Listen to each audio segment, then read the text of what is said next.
According to Roman Catholicism, the history of the papacy, the office held by the Pope as head of the Catholic Church, spans from the time of Peter to the present day. In the first 3 centuries of the Christian era, many of Peter's successors as bishops of Rome are obscure figures, most suffering martyrdom along with members of their flock in periods of persecution. During the early Church, the bishops of Rome enjoyed no temporal power until the time of Constantine. After the fall of the Western Roman Empire about 476, the medieval papacy was influenced by the temporal rulers of Italy. These periods are known as the Ostrogothic papacy, Byzantine papacy, and Frankish papacy. Over time, the papacy consolidated its territorial claims to a portion of the peninsula known as the Papal States. Thereafter, the role of neighboring sovereigns was replaced by powerful Roman families during the Saeculum Obscurum, the Crescentii era, and the Tusculan papacy. From 1048 to 1257, the papacy experienced increasing conflict with the leaders and churches of the Holy Roman Empire and the Byzantine Empire, Eastern Roman Empire. Conflict with the latter culminated in the East-West Schism, dividing the Roman and Eastern churches. From 1257 to 1377, the Pope, though the Bishop of Rome, resided in Viterbo, Orvieto, and Perugia, and lastly Avignon. The return of the popes to Rome after the Avignon papacy was followed by the Western Schism, the division of the Western Church between 2 and, for a time, 3 competing papal claimants. The Renaissance papacy is known for its artistic and architectural patronage, frequent involvement in European power politics, and opposition against theological challenges to papal authority. After the start of the Protestant Reformation, the Reformation papacy and Baroque papacy led the Catholic Church through the Counter-Reformation. The popes during the Age of Revolution witnessed the largest expropriation of wealth in the Church's history, during the French Revolution and those that followed throughout Europe. The Roman question, arising from Italian unification, resulted in the loss of the Papal States and the creation of Vatican City. Roman Catholics recognize the Pope as both the successor to Peter and the first Bishop of Rome. Official declarations of the Church speak of the popes as holding within the College of the Bishops a position analogous to that held by Peter within the College of the Apostles, namely Prince of the Apostles, of which the College of the Bishops, a distinct entity, is viewed by some to be the successor. Pope Clement I, the earliest of the Church Fathers, is identified with Clement of Philippians 4:3. His letter to the Corinthians is the first known example of the exercise and acceptance of the ecclesiastical authority of the papacy. Written while John the Apostle was still alive, Clement commanded that the Corinthians maintain unity with each other and bring to an end the schism that had divided the Church in that region. This papal letter from Clement was held in such esteem that it was considered by some as part of the New Testament canon, as the Ethiopian Orthodox Church still does. Dionysius, Bishop of Corinth, writing to Pope Soter, as a father to his children, references Pope Clement's letter. Today we have kept the Holy Lord's Day, on which we have read your letter, which we shall ever possess to read and to be admonished, even as the former one written to us through Clement. Many deny that Peter and those claimed to be his immediate successors had universally recognized supreme authority over all the early churches, citing instead that the Bishop of Rome was, and is, first among equals as stated by the Patriarch of the Orthodox Church in the 2nd century AD and again in the 21st century. However, what form that should take remains a matter of contention between the Catholic and Orthodox churches, which formed one church for at least the first 7 ecumenical councils, and until the formal split over papal primacy and the addition of the Filioque in the Nicene Creed in 1054 AD. Many of the bishops of Rome in the first 3 centuries of the Christian era are obscure figures. However, most of Peter's claimed successors in the first 3 centuries following his life are said to have suffered martyrdom along with members of their flock in periods of persecution. The legend surrounding the victory of Constantine I in the Battle of the Milvian Bridge, 312, relates his vision of the Chi-Rho and the text in Hoc signo vinces in the sky, and reproducing the symbol on the shields of his troops. The following year, Constantine and Licinius proclaimed the toleration of the Christian faith with the Edict of Milan, and in 325, Constantine convened and presided over the First Council of Nicaea, the First Ecumenical Council. None of this, however, had much in particular to do with the Pope, who did not even attend the council. In fact, the first bishop of Rome to be contemporaneously referred to as Pope is Damasus I, 366-84. Moreover, between 324 and 330, Constantine moved the capital of the Roman Empire from Rome to Byzantium, a former Greek city on the Bosporus. The power of Rome was transferred to Byzantium, which later, in 330, became Constantinople and today is Istanbul. The donation of Constantine, an 8th-century forgery used to enhance the prestige and authority of popes, places the pope more centrally in the narrative of Constantinian Christianity. The legend of the donation claims that Constantine offered his crown to Sylvester I, 314-35, and even that Sylvester baptized Constantine. In reality, Constantine was baptized, nearing his death in May 337, by Eusebius of Nicomedia, an Arian bishop. Although the donation never occurred, Constantine did hand over the Lateran Palace to the Bishop of Rome, and around 310 AD began the construction of Basilica of Constantine in Germany, called Alla Palatina.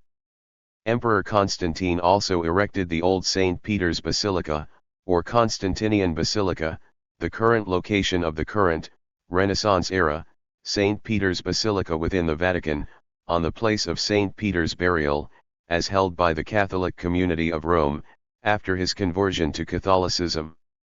Pope Leo I, 440-461, also called Leo the Great, was so influential that he was later named a Doctor of the Church, a distinction he shares with only one other pope, Gregory I.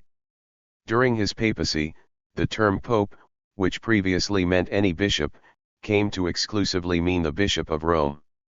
The Ostrogothic papacy period ran from 493 to 537. The papal election of March 483 was the first to take place without the existence of a Western Roman emperor. The papacy was strongly influenced by the Ostrogothic kingdom, though the pope was not outright appointed by the Ostrogothic king.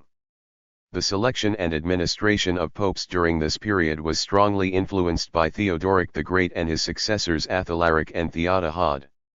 This period ended with Justinian I's reconquest of Italy and city of Rome itself during the Gothic War, inaugurating the Byzantine papacy, 537-752.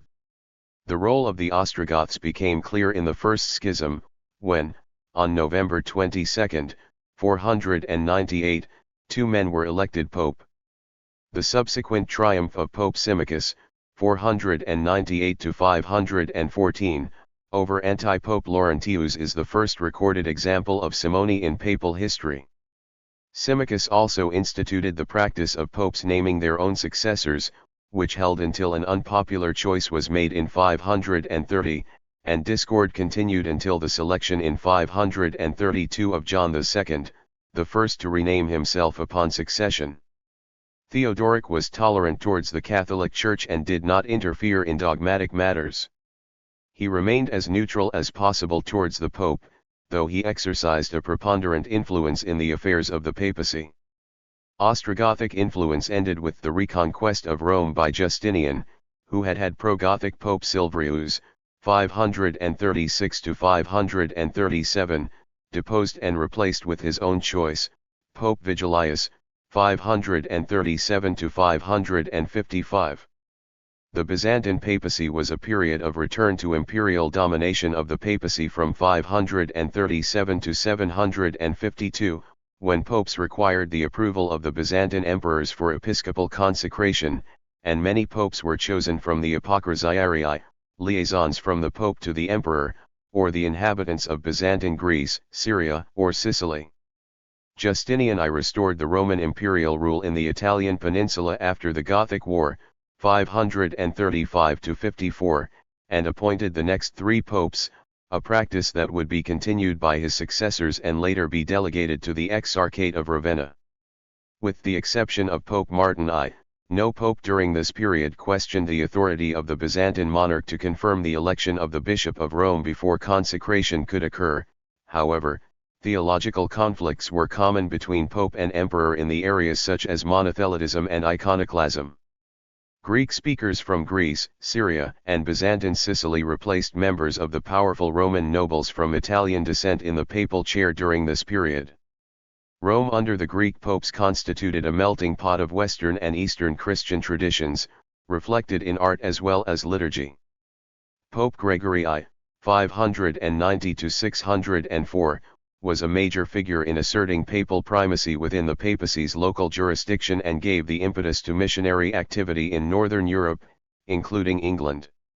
Gregory I rejected that any bishop had universal jurisdiction, but believed the Roman See had canonical privileges sourced from the Council of Sardica. The Duchy of Rome was a Byzantine district in the Exarchate of Ravenna, ruled by an imperial functionary with the title dux.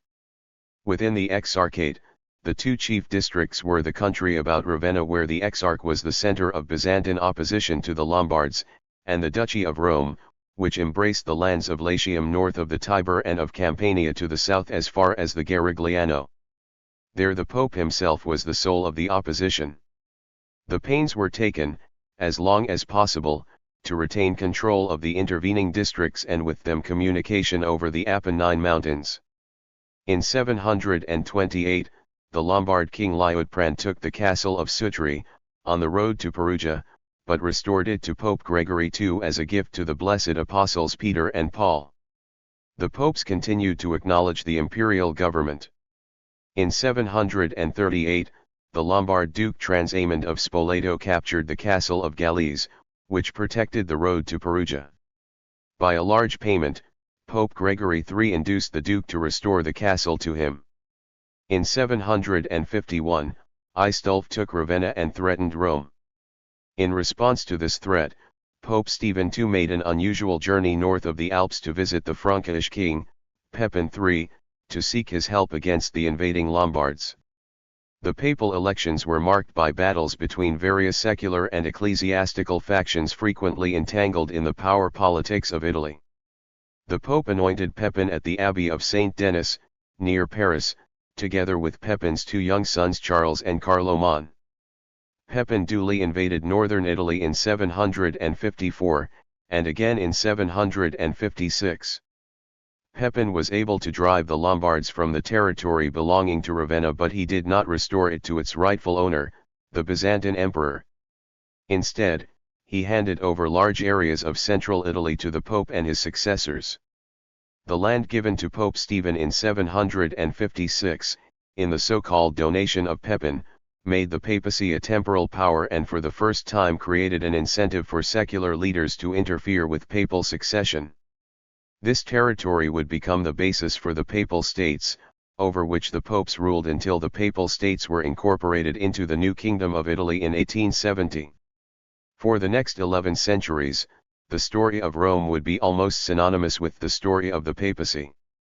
After being physically attacked by his enemies in the streets of Rome, Pope Leo III made his way in 799 through the Alps to visit Charlemagne at Paderborn. It is not known what was agreed between the two, but Charlemagne traveled to Rome in 800 to support the Pope. In a ceremony in St. Peter's Basilica, on Christmas Day, Leo was supposed to anoint Charlemagne's son as his heir. But unexpectedly, it is maintained, as Charlemagne rose from prayer, the Pope placed a crown on his head and acclaimed him emperor. It is reported that Charlemagne expressed displeasure but nevertheless accepted the honor. Charlemagne's successor, Louis the Pious, intervened in the papal election by supporting the claim of Pope Eugene II. The popes henceforth were required to swear loyalty to the Frankish emperor. Papal subjects were made to swear loyalty to the Frankish emperor, and the consecration of the pope could be performed only in the presence of the emperor's representatives. The consecration of Pope Gregory IV, 827–844, chosen by the Roman nobles, was delayed for 6 months to attain the assent of Louis.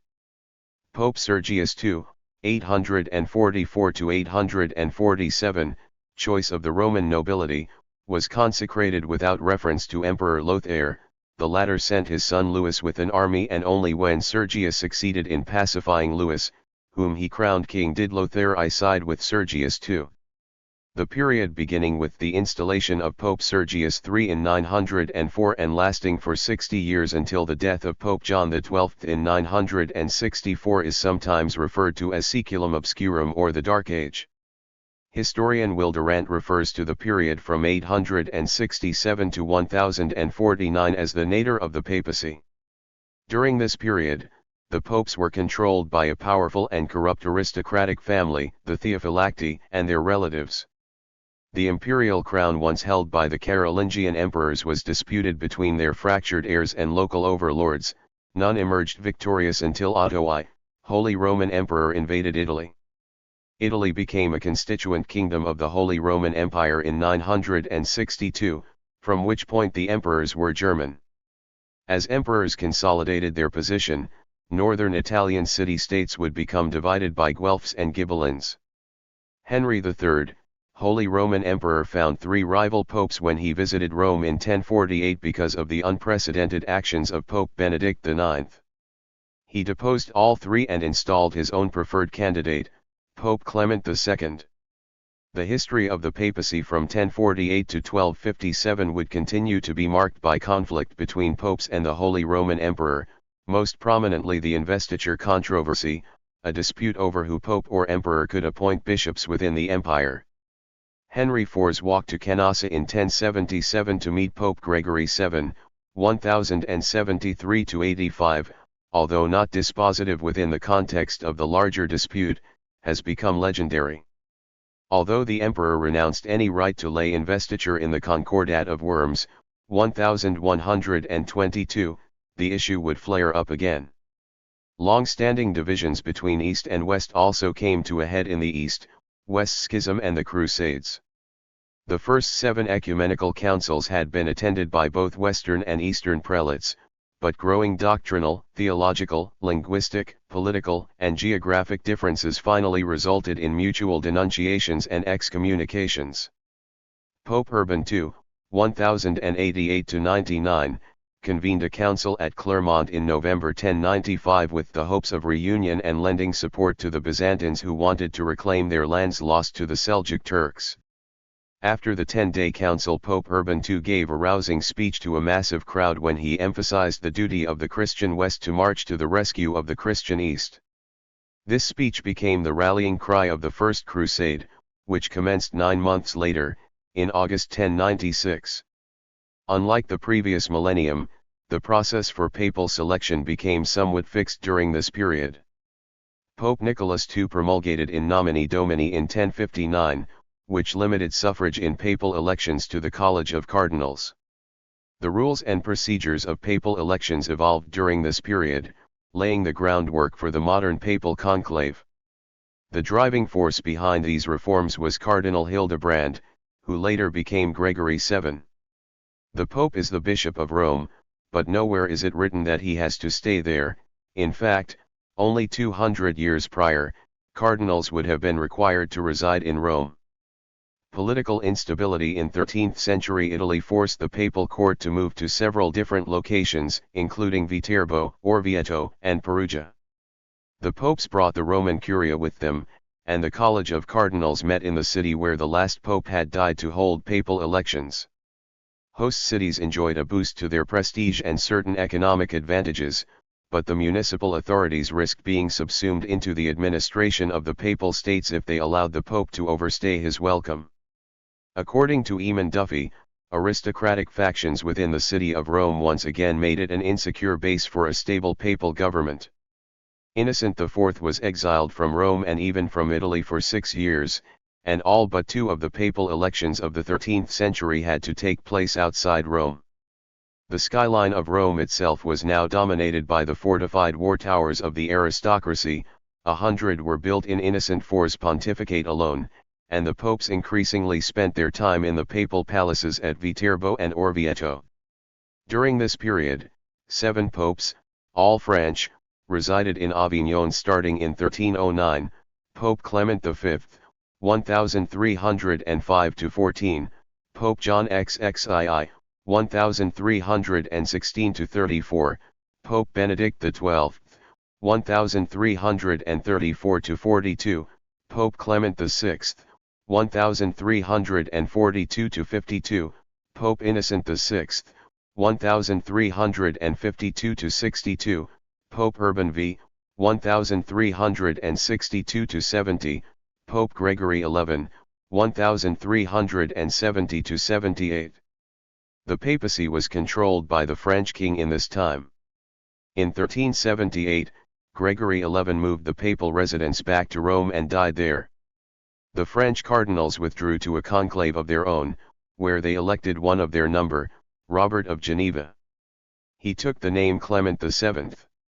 This was the beginning of the period of difficulty from 1378 to 1417, which Catholic scholars refer to as the Western Schism or the Great Controversy of the Anti-Popes, also called the Second Great Schism by some secular and Protestant historians, when parties within the Catholic Church were divided in their allegiances among the various claimants to the office of Pope.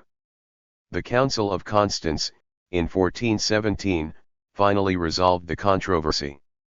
Another council was convened in 1414 at Constance. In March 1415, the Pisan anti-pope, John XXIII, fled from Constance in disguise. He was brought back a prisoner and deposed in May. The Roman Pope, Gregory XII, resigned voluntarily in July. The council in Constance, having finally cleared the field of popes and anti-popes, elected Pope Martin V as pope in November. Pope Leo X with his cousins Giulio de' Medici, left, the future Pope Clement VII, and Luigi de' Rossi, right, whom he appointed as cardinal nephews. From the election of Pope Martin V of the Council of Constance in 1417 to the Reformation, Western Christianity was largely free from schism as well as significant disputed papal claimants. Martin V returned the papacy to Rome in 1420. Although there were important divisions over the direction of the religion, these were resolved through the then settled procedures of the papal conclave. Unlike their European peers, popes were not hereditary monarchs, so they could only promote their family interests through nepotism. The word nepotism originally referred specifically to the practice of creating cardinal nephews, when it appeared in the English language about 1669. According to Duffy, the inevitable outcome of all of this was a creation of a wealthy cardinalatial class, with strong dynastic connections. The college was dominated by cardinal nephews, relatives of the popes that elevated them, crown cardinals, representatives of the Catholic monarchies of Europe, and members of the powerful Italian families. The wealthy popes and cardinals increasingly patronized Renaissance art and architecture, rebuilding the landmarks of Rome from the ground up. The papal states began to resemble a modern nation-state during this period, and the papacy took an increasingly active role in European wars and diplomacy. Pope Julius II became known as the warrior pope for his use of bloodshed to increase the territory and property of the papacy. The popes of this period used the papal military not only to enrich themselves and their families, but also to enforce and expand upon the long-standing territorial and property claims of the papacy as an institution. Although, before the Western Schism, the papacy had derived much of its revenue from the vigorous exercise of its spiritual office, during this period the popes were financially dependent on the revenues from the papal states themselves. With ambitious expenditures on war and construction projects, popes turned to new sources of revenue from the sale of indulgences and bureaucratic and ecclesiastical offices. Pope Clement VII's diplomatic and military campaigns resulted in the sack of Rome in 1527. Popes were more frequently called upon to arbitrate disputes between competing colonial powers than to resolve complicated theological disputes.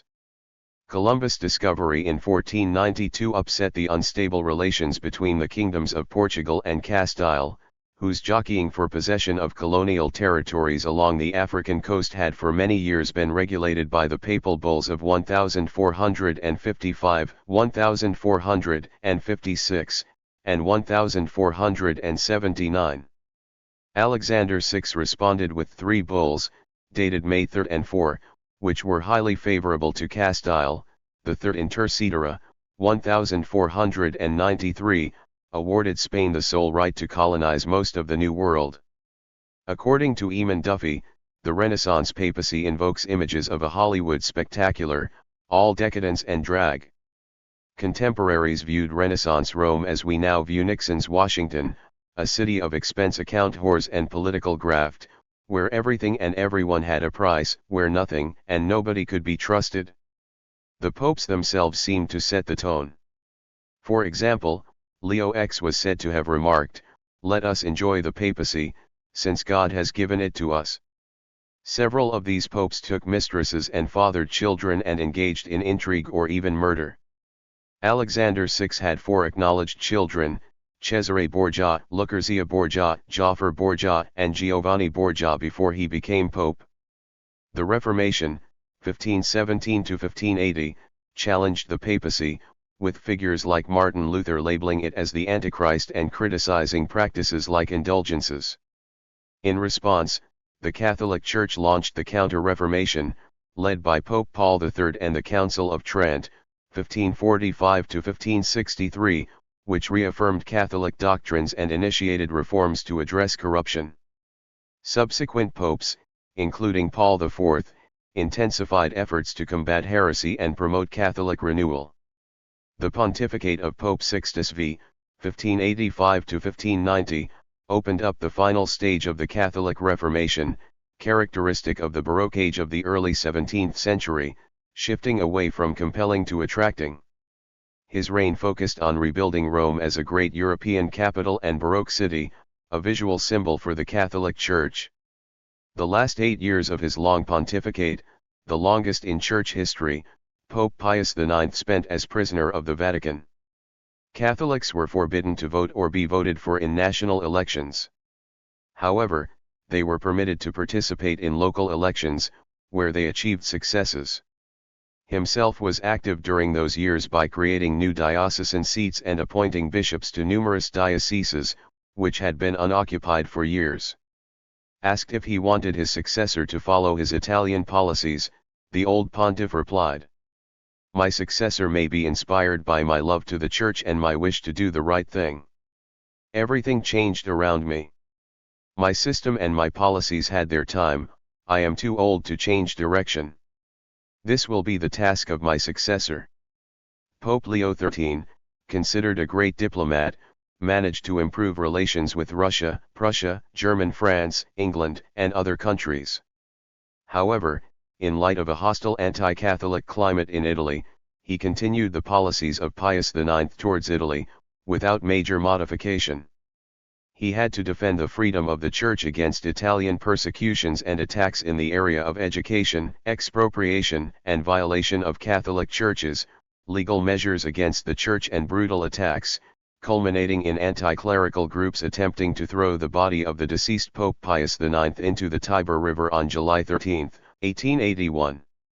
The Pope even considered moving the papacy to Trieste or Salzburg, 2 cities under Austrian control, an idea which the Austrian monarch Franz Joseph I gently rejected.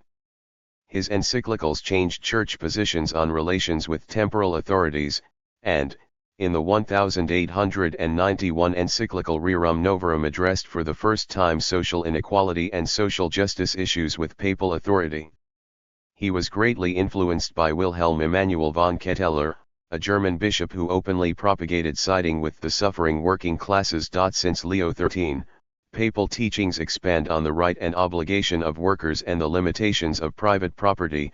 Pope Pius XI Quadridecimo Anno, the social teachings of Pope Pius XII on a huge range of social issues, John XXIII Mater et Magistra in 1961, Pope Paul VI, the encyclical Popularum Progressio on world development issues, and Pope John Paul II, Centesimus Annus, commemorating the 100th anniversary of Rerum Novarum of Pope Leo XIII. The pontificate of Pope Pius XI was marked by great diplomatic activity and the issuance of many important papers, often in the form of encyclicals.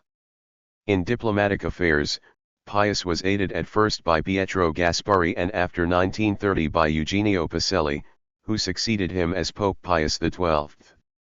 Cardinal Gaspari's masterpiece was the Lateran Treaty, 1929, negotiated for the Vatican by Francesco Pacelli. Nevertheless, the fascist government and the Pope were in open disagreement over the restriction of youth activities. This culminated in a strong papal letter, Non abbiamo bisogno, 1931, arguing the impossibility of being at once a fascist and a Catholic. Relations between Mussolini and the Holy See were cool ever after. Negotiations for the settlement of the Roman question began in 1926 between the government of Italy and the Holy See, and in 1929 they culminated in the agreements of the Three Lateran Pacts, signed for King Victor Emmanuel III of Italy by Prime Minister Benito Mussolini and for Pope Pius XI by Cardinal Secretary of State Pietro Gaspari in the Lateran Palace, hence the name by which they are known. The Lateran Treaty included a political treaty, which created the State of the Vatican City and guaranteed full and independent sovereignty to the Holy See.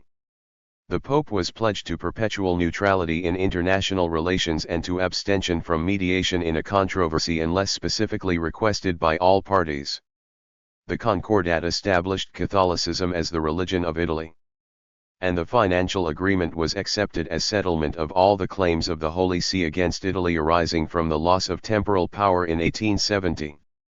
A national concordat with Germany was one of Pacelli's main objectives as Secretary of State.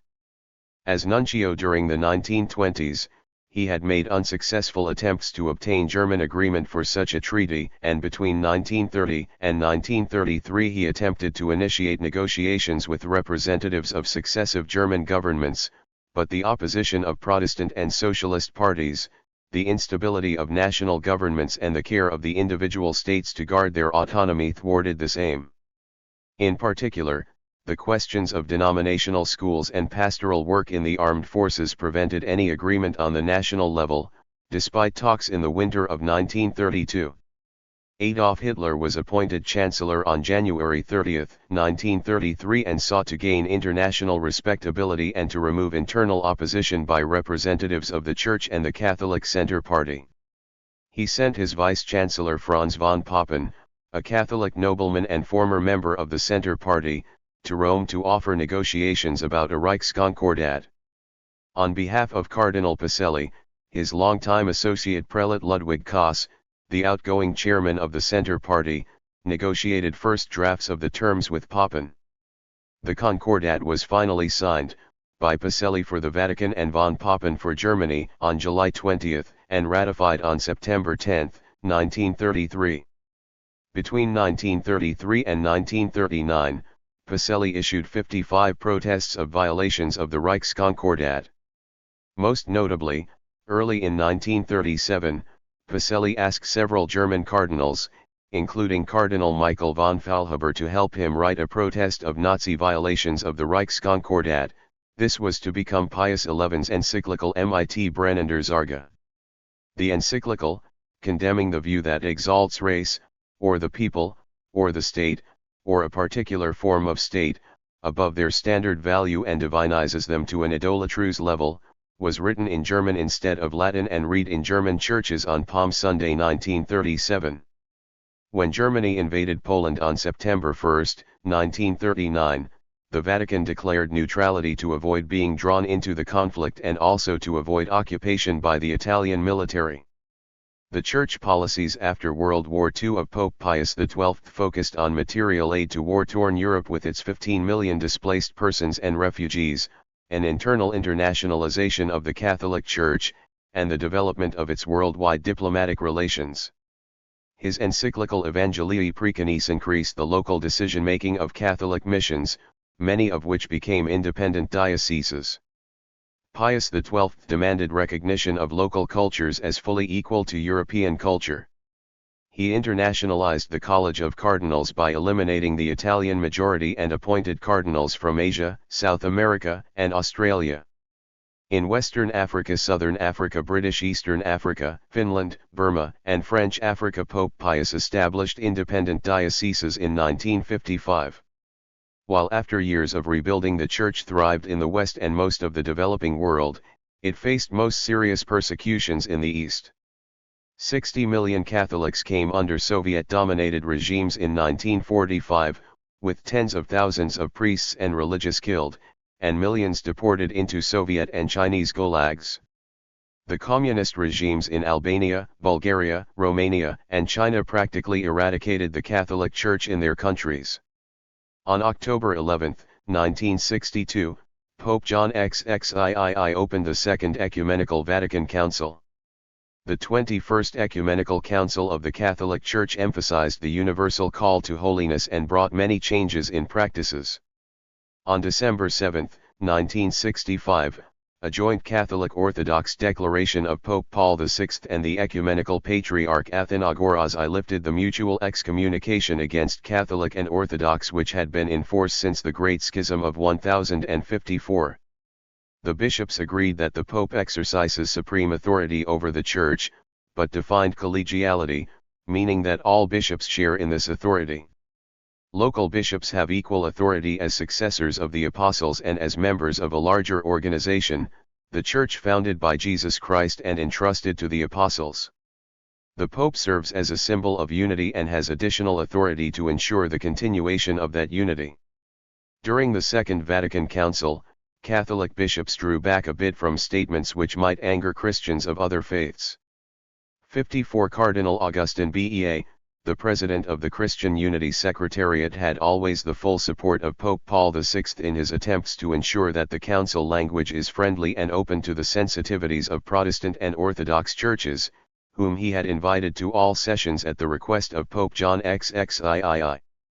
Bea also was strongly involved in the passage of Nostra Aetate, which regulates relation of the Church with the Jewish faith and members of other religions. Pope Paul VI, 1963 to 1978, however, continued the ecumenical efforts of Pope John XXIII in his contacts with Protestant and Orthodox churches. Pope Paul VI faced criticism throughout his papacy from both traditionalists and liberals for steering a middle course during Vatican II and in the course of the implementation of its reforms thereafter. His passion for peace during the Vietnam War was not understood by all. The urgent task of overcoming world poverty and start real development resulted partly in benign neglect of papal teachings by the influential and the rich. On basic church teachings, this pope was unwavering. On the 10th anniversary of Humani Vitae, he strongly reconfirmed his teachings. In his style and methodology, he was a disciple of Pius XII, whom he deeply revered. He suffered under the attacks of his predecessor for his alleged silences, knowing from personal association with the late Pope the real concerns and compassion of Pius XII.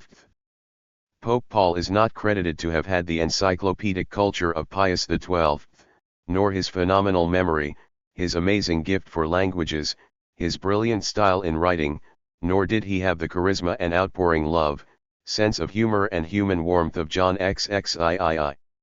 He took on himself the unfinished reform work of these two popes, bringing them diligently with great humility and common sense and without much fanfare to conclusion.